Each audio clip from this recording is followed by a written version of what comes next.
Bonsoir à toutes et à tous, heureux de vous retrouver pour la tranche info en direct sur votre antenne Canal 10 Télévision avec au programme de cette soirée Info 10, le journal local et régional qui sera suivi du focus, une heure de débrief sur l'actualité, ce sera après la coupure pub de 19h, mais pour l'instant place au JT.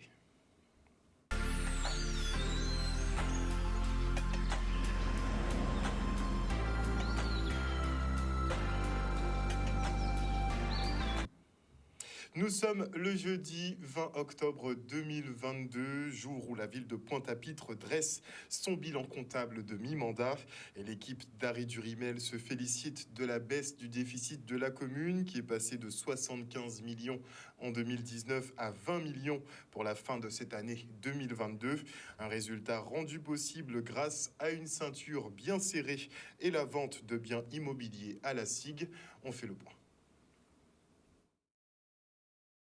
Je peux dire qu'il y a beaucoup de souffrance, mais il y a une grande espérance parce que ce que nous mettons en œuvre est en train de porter ses fruits et d'un déficit abyssal de 75 millions, de plus de 75 millions en arrivant, nous sommes aujourd'hui au 31 décembre 2021 à 39 millions au lieu de 47 millions prévus par la Chambre régionale des comptes. Et si nous maintenons le cap cette année, à 2 mois de la fin de l'exercice, je peux me permettre de vous dire que nous finirons avec un déficit de 20 millions d'euros, ce qui, pour moi, est spectaculaire. Et donc, l'année prochaine, nous allons procéder à la cession d'actifs, car c'est les principes de base du bon père ou de la bonne mère de famille. Lorsqu'il faut faire face à des grosses dépenses, on vend un bien. Et nous avons l'opportunité de régler des problèmes de qualité de vie des citoyens de Lusy-Mathieu, de Bergevin, face au hall Paul Chanchon et de Mortenol et la résidence Georges Roux. Ce sont des biens qui appartiennent à la ville, mais qui ont, avec le temps, connu une forte dégradation où les citoyens souffrent. Eh bien, nous allons les vendre à la SIG. Nous sommes parvenus à un accord et grâce aux fruits de cette session, Pointe-à-Pitre, fin 2023, devrait à nouveau pouvoir investir. Lorsque je suis arrivée en octobre 2021, j'ai fait ce qu'on appelle une analyse rétrospective pour voir un petit peu où on se situait au niveau des comptes. Je me suis appuyée bien entendu sur les analyses financières faites par la CRC et j'ai procédé à ce qu'on appelle une stratégie financière que j'ai construite pour la période 2021 à 2026. L'idée c'était de dire il faut sauver la ville et il faut surtout lui permettre d'investir. Que faut-il faire pour investir ? Il faut forcément dégager ce qu'on appelle de l'autofinancement. En gros, c'est comme sur notre budget, lorsque vous avez un salaire de 2 000 euros, vous vous dites je veux acheter une maison, il faut que je dégage 500 euros tous les mois. J'ai fait la même chose pour la ville. Il faut dégager minimum 1 million d'euros. 1 million d'euros d'autofinancement, d'épargne, c'est 10 millions d'euros d'investissement que je peux faire. La collectivité aujourd'hui est plutôt en capacité de dégager 500 000 euros par an. Et 500 000 euros par an, c'est 5 millions d'euros d'investissement. Et c'est ce sur quoi on table pour les 4 années à venir, d'où le 30 millions d'euros de programme pluriannuel d'investissement. Sophie Vénétité, secrétaire nationale du SNES-FSU, est de passage en Guadeloupe. Une visite pour recueillir les doléances des enseignants, mais aussi les motiver à l'heure où la mobilisation s'intensifie dans l'éducation.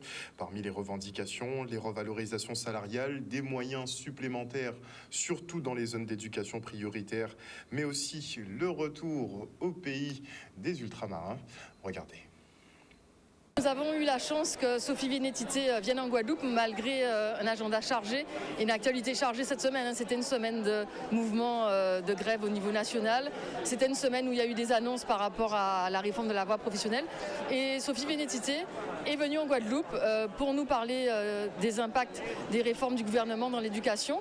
Cela montre aussi le lien que notre secrétaire général a avec l'outre-mer et la Guadeloupe en particulier. On sait qu'il y a un dossier très important qui est celui des rémunérations et des salaires, notamment des personnels les plus précaires. Je pense aux AED, ce sont les surveillants, et les AESH, c'est les personnes qui s'occupent des élèves en situation de handicap qui vivent aujourd'hui dans une très grande précarité.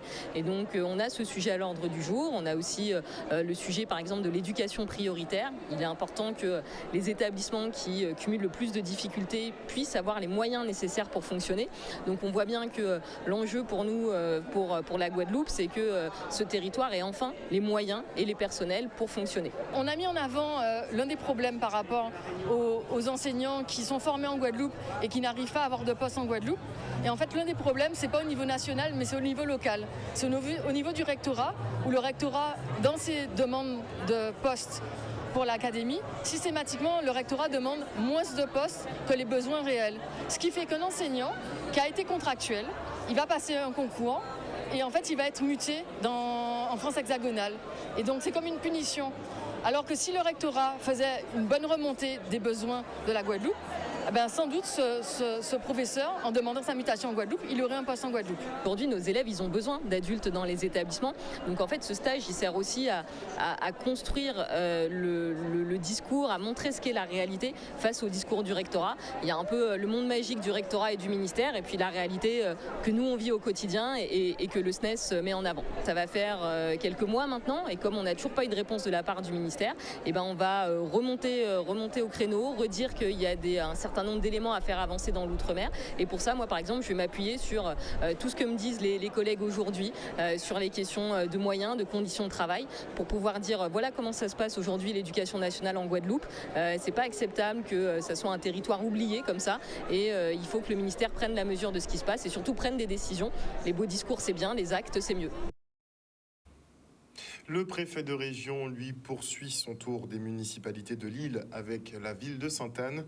À cette occasion, la problématique des sargasses et le lancement du chantier de la résorption de l'habitat insalubre ont été abordés. Le reportage.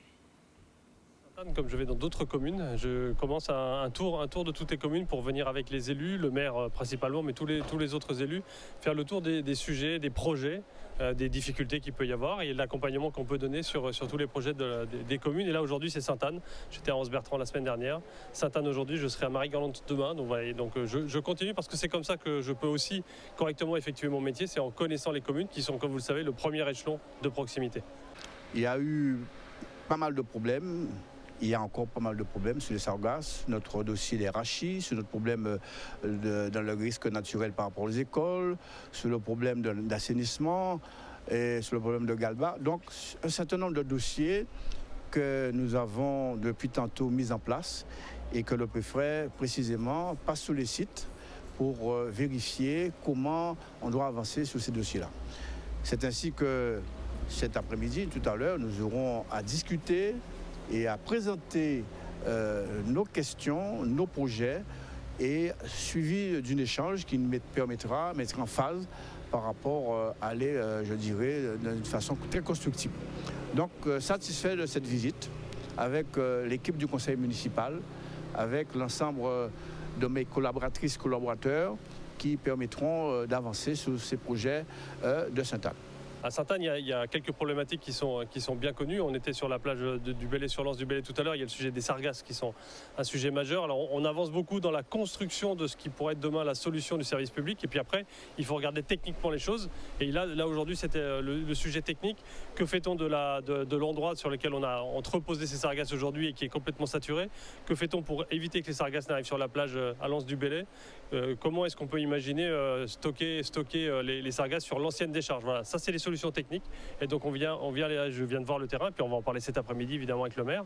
Les autres sujets, c'est le potentiel RHI, donc avec un travail qu'on doit faire sur les habitats insalubres qui sont juste derrière l'église ici. C'est un vieux projet, je voudrais vraiment que nous arrivions maintenant au bout. Les études de comment ça arriver, le PF a acquis le foncier pour le titre de la commune, va pouvoir lui rétrocéder, donc on va pouvoir lancer cette opération de RHI. Je crois que vraiment maintenant c'est indispensable de pouvoir le faire de façon opérationnelle. Un reportage signé Michel Depape. Et on se rend maintenant à Des pour le forum de l'hôtellerie-restauration du Pôle emploi spécial Côte-sous-le-Vent. Les images.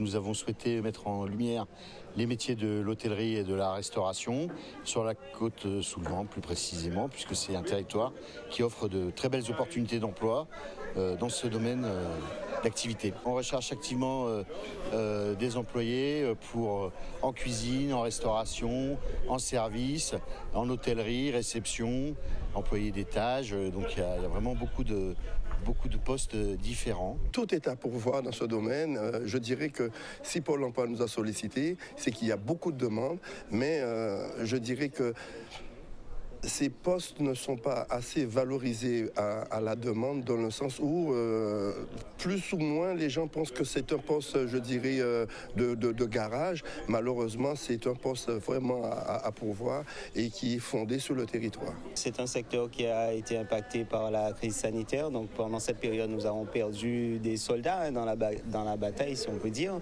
Mais il est temps en fait de préparer à nouveau du personnel pour nos établissements. Et puis ce travail qu'on fait main dans la main avec Pôle emploi est important, puisque les formations pourront être continuées dans les entreprises, dans les établissements, puisque chaque restaurant a une manière d'être, une manière de faire avec sa clientèle, avec ses équipes. Donc c'est vraiment bien qu'on puisse faire ce boulot-là ensemble et puis préparer les demandeurs d'emploi, les former pour travailler dans le secteur de la restauration, qui est un gros maillon de la chaîne économique de la Guadeloupe.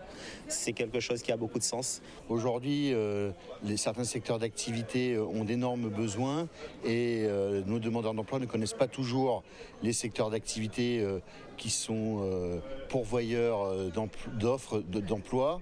Donc c'est important que nous les mettions en lumière. Donc on va faire une présentation ce matin des métiers, des offres de formation, éventuellement même pour ceux qui souhaiteraient créer leur entreprise. Donc c'est aujourd'hui une manifestation extrêmement importante pour nous et pour nos demandeurs d'emploi. Un sujet de Maxime Morel. Et à l'occasion des journées citoyennes, les jeunes du RSMA sont venus à l'aide des amis du vieux fort Fort-l'Olive, pour entretenir ce bâtiment d'époque. Un coup de main surtout pour nettoyer les espaces extérieurs littéralement envahis par la végétation. Le reste en images. On fait preuve de savoir-vivre. On mange, on boit et après on se remet au travail. Alors aujourd'hui, nous avons, dans le cadre des journées citoyennes, un partenariat avec le RSMA qui est venu pour nous aider à remettre en état ce fort dans le cadre d'un nettoyage des espaces verts. Le fort était envahi par la végétation et notre association ayant comme objectif a été créée déjà pour sauvegarder ce patrimoine, un des premiers forts de notre département. Et donc aujourd'hui, c'est vraiment une action concrète en partenariat avec le RSMA et la municipalité de Vieux-Fort. C'est une opération qui nous honore, hein. Ça veut dire que le fort prend l'importance qu'on souhaite que le fort ait aux yeux des Guadeloupéens, c'est-à-dire un outil, un atout historique qui fait partie de notre projet touristique et c'est important. Le partenariat, ça a été très spontané au niveau du RSMA. Nous avons réfléchi et puis ça s'est monté assez rapidement avec l'association Les Amis du Fort-l'Olive, parce que nous sommes en phase de redonner au fort la vie que nous souhaitons qu'il puisse avoir et tout simplement la place qu'il doit avoir dans le fonctionnement et dans la commune. Donc nous actuellement on est en section formation militaire initiale avec les jeunes du RSMA. Nous sommes actuellement en journée citoyenne, donc quelque chose qu'on fait tous les mois. Et aujourd'hui nous servons à entretenir en fait le vieux fort au niveau de Basse-Terre. Donc tous les jeunes s'activent pour redonner un petit peu toutes les couleurs à ce vieux fort, afin que la Guadeloupe puisse venir visiter son histoire. Nous remercions donc forcément le RSMA, nous remercions les amis du Fort-l'Olive et je rappelle qu'au centre de ça, il y a la mémoire du général Federbe qui a beaucoup donné pour que ce fort soit en mesure d'être restauré. Le projet de restauration y est en cours. Donc nous attendons aussi que cela avance de façon à ce que le fort redevienne le fort que certains d'entre nous ont connu. Un reportage signé Gérard Loiseau. Et en parlant de patrimoine, parlons de notre patrimoine vivant, puisque ce soir, je reçois la diva du Zouk en la personne de Jocelyne Berroir. Bonsoir, Madame Berroir. Bonsoir. Alors, vous êtes effectivement de passage en Guadeloupe à l'occasion du Chawatour. Vous serez donc en représentation ce 22 octobre au Palais des Sports du Gosier à partir de 20h. On va parler globalement du tour, puisque ce ne sera pas limité qu'aux Antilles ou qu'au national. J'ai vu que vous aurez des petites étapes aussi en Afrique. Donc, vous allez passer un peu partout.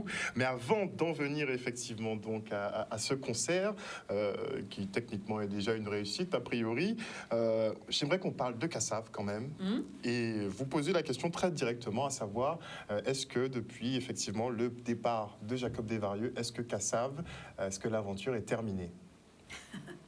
Est-ce que vous avez envie que l'aventure se termine? C'est pas une question de mes envies, mais moi, je vous pose la question. Nous, je ne pense pas qu'on ait envie d'arrêter. Je crois qu'on va se retrouver. Donc déjà, on va faire cet hommage à Jacob et on verra comment continuer. Voilà. Je réponds ça parce que, en fait, pour moi, Kassav, ça peut pas se terminer, quoi. Je veux dire, il y a des choses qui sont là, que les gens peuvent encore écouter la musique. Et puis, bon, si je fais cette série de concerts-là, c'est aussi une façon de faire continuer Kassav, puisque... Avec Georges Décimus, d'ailleurs Georges vient occasionnellement. Il ponctue. Je ne sais pas s'il sera là en Guadeloupe avec moi, mais bon, il est venu à la Martinique puisqu'il vit là-bas, et donc il est venu faire un titre avec moi. Mais je veux dire, on peut pas arrêter Kassav comme ça. Il y a plein de groupes qui ont continué justement sans les éléments moteurs comme Queen avec Freddie Mercury qui est mort et continue avec un autre chanteur et compagnie. Donc évidemment, il sera difficile de remplacer complètement Jacob, je veux dire en guitare et voix. Mais bon, si on a déjà un bon guitariste, bon, on peut encore continuer à chanter les chansons de Jacob. Éventuellement, on peut faire des choix et faire des choses, quoi. Donc dire que Kassav c'est fini, non, c'est pas fini. Donc clairement, vous ne souhaitez pas tourner la page, en tout cas. Non, mais je crois que personne n'a envie de tourner cette page-là. Je crois que tant qu'il y a du monde, on peut continuer. Moi, je veux dire, on sera peut-être moins présent qu'avant, mais rien ne nous empêche de continuer à faire des concerts, c'est clair. Donc le Chawa Tour qui a commencé depuis le 1er octobre dernier, donc à l'Atrium en Martinique, c'était déjà effectivement une réussite. Vous avez dû même rajouter une date, effectivement. Quelle forme va prendre ce concert? Puisque vous êtes là, vous êtes en solo, donc ce sera principalement votre répertoire, pas trop celui... Principalement mon répertoire. Alors mon répertoire, effectivement, avec Kassav, en grande partie, bien sûr, mais aussi des chansons que j'ai faites avec d'autres personnes, puisqu'il y a d'autres compositeurs qui m'ont proposé des titres que j'ai eu l'occasion de chanter, et que les gens aiment ou que les gens n'ont jamais entendu, peu importe, mais ils vont les découvrir. Et en fait, le Chawa, c'est simplement ma cachaille et zot adam musical, dans espace musical moyen, quoi. Donc, on va se retrouver dans votre univers. Voilà. Je vous amène avec moi dans mon univers. Voilà. On sait qu'il y aura des artistes invités, donc les shows peuvent varier justement d'une destination à l'autre. Ouais. Alors ici, qu'est-ce que ça va donner? Est-ce qu'on peut avoir... Ah non, je sais bien qu'il y a des surprises, non? Oui, bon, j'essaie quand même. Bon, non, selon les disponibilités des uns et des autres, effectivement, on peut soit en avoir qu'un ou deux ou trois, ça dépend, quoi. Donc, je verrai samedi qui est là et qui peut venir. Une belle façon de détourner un petit peu. Hein. Ben oui, mais je peux pas non plus tout dévoiler. Je veux dire, sinon, quel est l'intérêt si on sait à quoi s'attendre, bon, c'est pas la peine. J'ai déjà dit tellement de choses, déjà. Donc, 3 heures de show? Non, pas 3 heures, c'est 2h30. Alors, si je parle pas trop, ça fera 2h, 3 quarts. Mais on les rappelle aussi, à peu près 2h30 de musique, en tout cas. 2h30, quand même. Oui. Les musiciens sont costauds. Et ils tiennent bien la route. Il faut pouvoir vous suivre dans ce cas-là. Comment? Il faut pouvoir vous suivre, alors. Oui, mais bon, si je réussis, je pense, à tenir aussi bien sur scène, c'est parce que je suis bien accompagnée. Voilà. Très bien. Donc un Chawa Tour aux Antilles, au National, en Afrique aussi. En Afrique, c'est différent. En Afrique, c'est d'abord la présentation du livre. Parce que faire venir tout le groupe... faire venir tout le groupe, c'est quand même assez compliqué puisqu'on a la double peine. Il faut prendre 2 avions, il faut passer par un hub, et le hub qu'on connaît, c'est Paris, puisqu'il n'y a pas encore de vol direct sur l'Afrique. Alors j'espère vivement qu'on ait bientôt, très vite, en tout cas, une connexion directe pour l'Afrique. Ça nous éviterait beaucoup de fatigue parce que 8 heures de vol, ce n'est pas anodin. Et je pense que faire attention à notre santé, c'est capital. Et puis, il y a aussi le bilan carbone, je veux dire, dont on parle toute la journée. Et je ne vois pas pourquoi, à ce jour, on n'a pas encore réussi à mettre une ligne directe, même une fois par semaine. Ça coûterait bien moins cher à tous les organisateurs. C'est en cours d'établissement, effectivement, au départ de la Martinique. Mais effectivement, il y a encore beaucoup de boulot à ce niveau-là. En tout cas, vous y serez. Je voulais vous demander, justement, puisque l'Afrique est en train peut-être de devenir un peu le berceau du zouk. Qu'est-ce que vous en pensez? Le berceau du zouk. Quand je dis croyais que c'était les zouk, Antilles. Oui, c'est né aux Antilles, mais visiblement, c'est très récupéré là-bas. Mais c'est récupéré un peu partout. Même partout, effectivement. Même que, je sais plus, si au Japon, je crois qu'il y a des endroits où les gens apprennent le créole, où ils apprennent à danser le zouk, etc., etc. Donc c'est pas, je veux dire, c'est tant mieux. Je veux dire, s'ils apprennent à danser le rock and roll, pourquoi pas le zouk? Et on devrait en être fiers d'ailleurs. Bien sûr. Et bon, je veux dire, c'est vrai qu'en Afrique, surtout les pays lusophones comme l'Angola, le Cap-Vert, tout ça, il y a beaucoup de gens qui ont pratiqué du zouk et qui en font encore. Et puis à La Réunion aussi, il y a beaucoup de gens à La Réunion, beaucoup de jeunes qui s'adonnent au zouk et tout. Il y a que chez nous que, bon, les ON, ils disent, là, 40 ans, ils avaient quoi, c'est pas la peine, tu vois. Et donc on essaie autre chose et autre chose qui vient d'ailleurs. C'est ça qui est dommage, quoi. Alors qu'on a une musique qui est... Et c'est pas seulement une musique festive, quoi, puisque dans le zouk, on a parlé d'un tas de choses. Et puis il y a des gens qui ont fait toutes sortes. Enfin, il y a eu différentes formes de zouk quand même. Je me souviens plus du groupe qui jouait ici en Guadeloupe. Mon Dieu, fou, papa. C'est non cap à tiens tête moi actuellement. Mais il y a eu vraiment des formes diverses et variées de zouk qui font que c'est pas une seule figure, quoi. Alors peut-être que la plus populaire, la plus distribuée, c'est une forme de zouk qui est le zouk love, tout ça. Mais le zouk est beaucoup plus riche que ça et peut-être que. Mais exactement. Et dans nos textes, il suffit de prendre les textes de Kassav pour se rendre compte qu'on ne parle pas uniquement que d'amour et de zouké et de sensualité et de machin et de trucs. Bien sûr, ça fait partie de la vie, donc on en parle aussi, mais pas que. Voilà. Mais est-ce qu'en tant que pionnier, vous regrettez pas d'avoir codifié le zouk dès le départ? Non, on n'a pas codifié le zouk. Non, est-ce que vous ne regrettez pas justement de ne pas l'avoir codifié de façon à ce que... En fait, si vous parlez de la danse et compagnie, vous parlez de la danse ou pas? Ah d'accord. Non, parce que c'est justement une musique qui donne une très grande liberté. La preuve, c'est que beaucoup des musiques actuelles, enfin des choses qu'on entend actuellement et qu'on appelle afrobeat et compagnie, ne sont pas trop éloignées du zouk, quoi. Je veux dire, quand on écoute, nous attendons zouk là-dedans. C'est ça. Donc bon, les gens aiment utiliser de nouveaux mots et compagnie. Je trouve que c'est dommage qu'on ne défende pas suffisamment ce qui est à nous, tu vois. Et le zouk, comme la biguine, comme plein d'autres choses, c'est à nous. Mais bon, là, on a fait jazz ou pli, machin, qui d'autre monde, quoi. Mais là, on a fait zouk, c'est zouk. C'est relégué à un machin. Moi, je crois qu'il faut qu'on apprenne à être un peu plus fiers de ce qu'on a, de ce qu'on est. Et qu'on fasse nos choses grandir. Je veux dire, si le zouk a une faiblesse, il faut ça. C'est tout, mais tout simplement.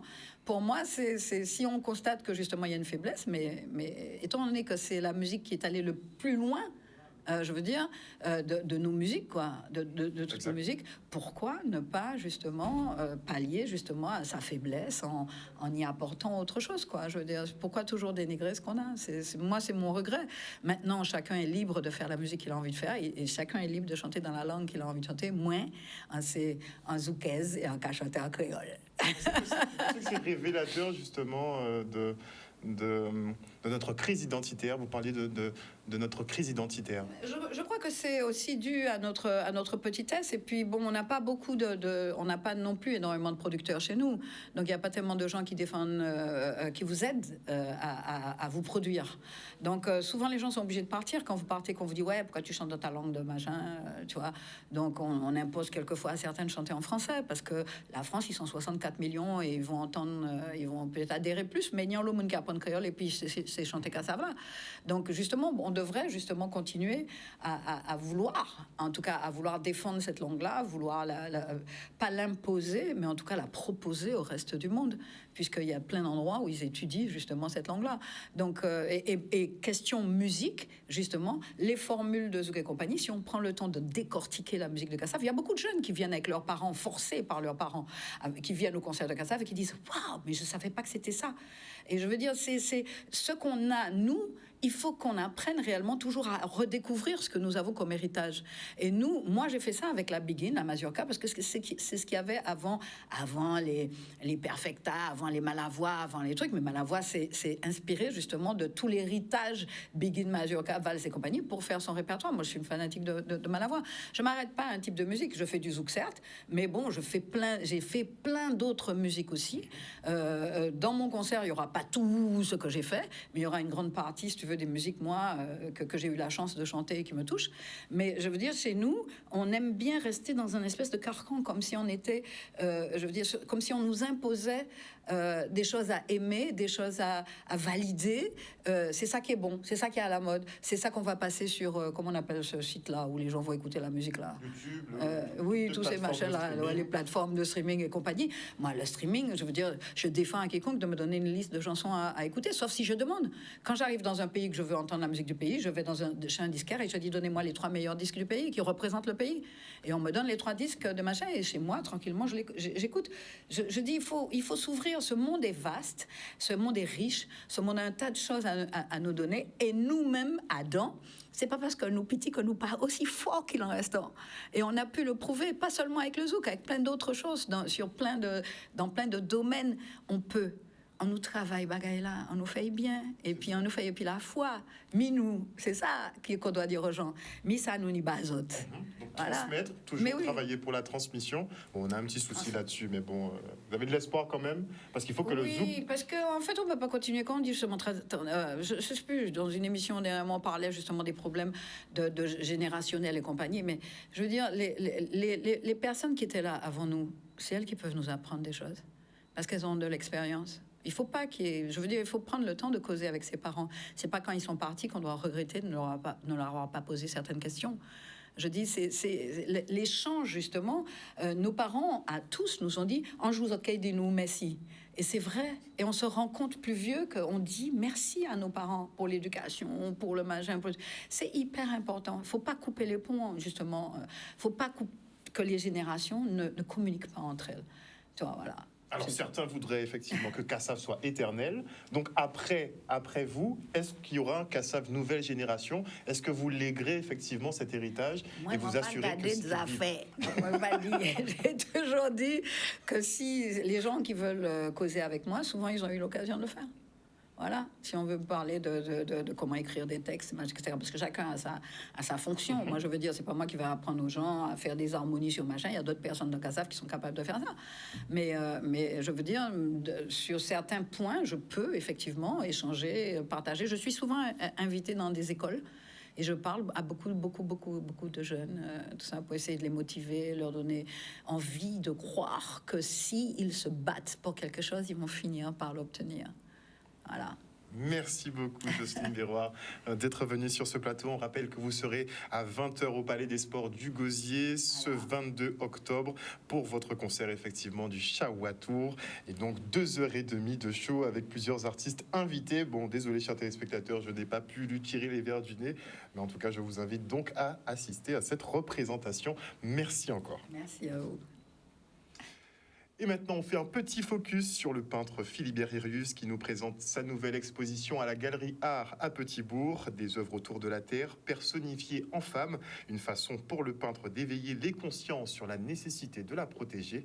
Le reportage. Trouvez-moi ici par une invitation.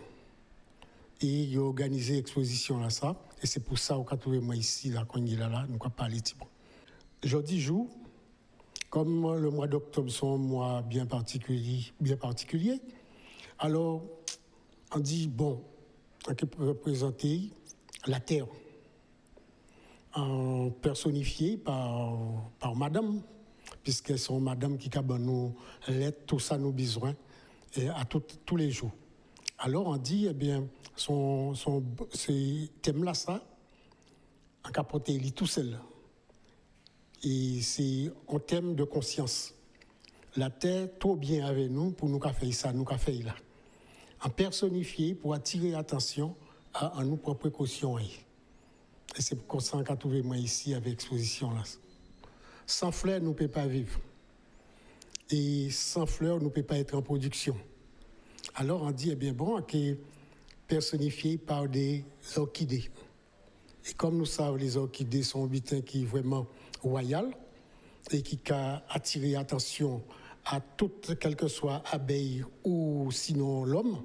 Alors on dit, eh bien bon, on peut présenter ça comme ça, et que on peut présenter par les phalaenopsis, on peut présenter par les vandas ou par les sabots de Vénus. Et c'est ça on vient faire, il fait, on a découvert ça aujourd'hui. Et on part pour l'inauguration de l'éclairage du terrain de football de Belle-Plaine au Gosier.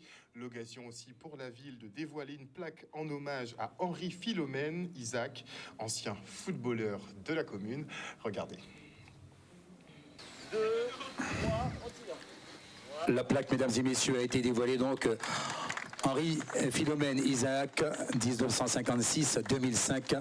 Je tenais à vous remercier chaleureusement d'honorer ce soir la mémoire de mon père qui, avec amour, respect, détermination, implication, en nous entraînant, sa famille, en entraînant tout le monde pour son amour pour les jeunes, pour le football, pour le monde associatif. C'est un événement important. Vous savez que Belle-Plaine a une jeunesse qui est très importante et on a un club mythique qui s'appelle l'AS Dragon.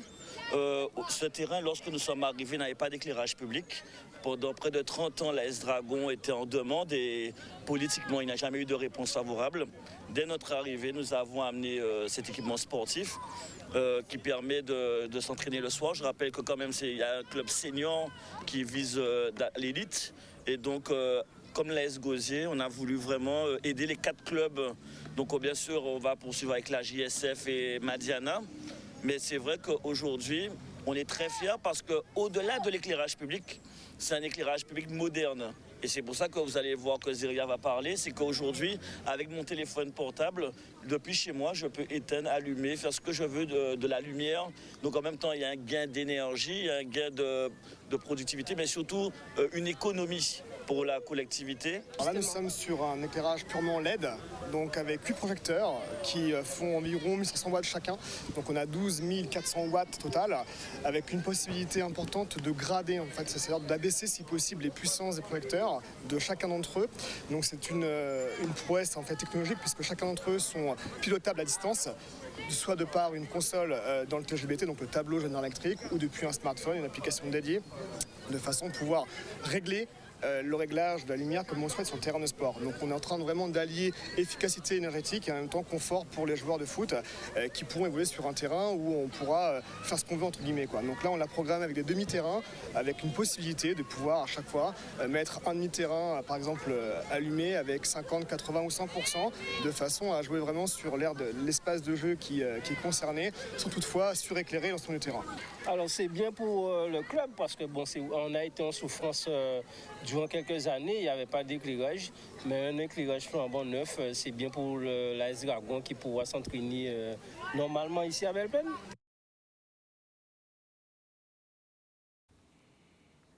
Voilà, chers téléspectateurs, nous sommes arrivés au terme de ce journal, mais tout à l'heure, effectivement, nous allons parler des Mogogo avec Luc Hubert Séjor. N'oubliez pas que ce programme sera tous les lundis, jeudis et vendredis. On vous présentera des homonymes donc en créole. Il vous expliquera un petit peu le concept. Ce sera après la coupure pub. En tout cas, merci à votre fidélité pour ce programme. N'oubliez pas que sur Canal 10, vous faites l'information que nous diffusons. Le journal local revient demain à 18h30. Bisous, bisous tout le monde.